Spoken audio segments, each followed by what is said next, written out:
ఇప్పుడు ఉల్లిపాయ మగ్గాక అల్లం పేస్ట్ వేసుకోవాలి. అల్లం పేస్ట్ వేసుకొని అల్లం పేస్ట్ వేసాక ఇలా మొత్తం తిప్పుకోవాలి.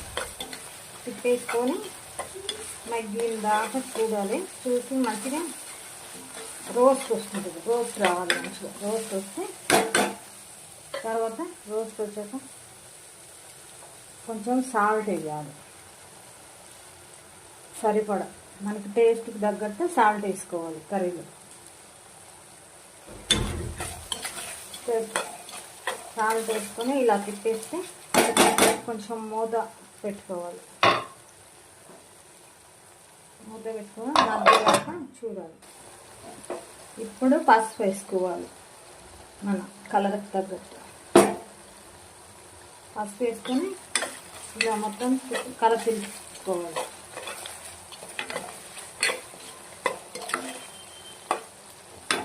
కలర్ తిప్పుకొని ఈ సీజన్ కర్రీ అని చెప్పాను కదా, ఇదే బోడ కాకరకాయ కర్రీ. ఈ బోడ కాకరకాయ కర్రీ ఎలా తయారు చేయాలంటే ఫస్ట్ కడిగేసుకోవాలి, తర్వాత కట్ చేసుకోవాలి, తర్వాత అల్లము, ఉల్లిపాయ, కారము అన్ని ఉప్పు కలిసి మంచిగా చేసుకోవాలి. ఈ సీజన్ దొరికే కాయ అంటే ఇదే బోడ కాకరకాయ. హెల్తీకి మంచిది.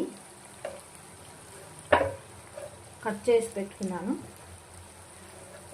హెల్తీకి మంచిది ఈ బోడ కాకరకాయ. ఈ సీజన్లోనే దొరుకుతుంటుంది ఈ కాకరకాయ, ఇంకా ఏ సీజన్లో దొరకదు.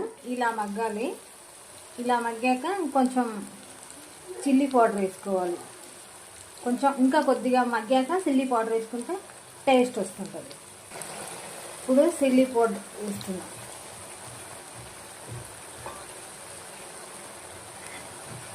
సరిపడా వేసుకొని మొత్తం మనం కలదిప్పుకోవాలి. చిల్లీ పౌడర్ ఇలా కలదిప్పుకుంటే మనకి కలర్ ఎలా అనేది సరిపోయిందా సరిపోలేదా అనేది చూసుకోవాలి.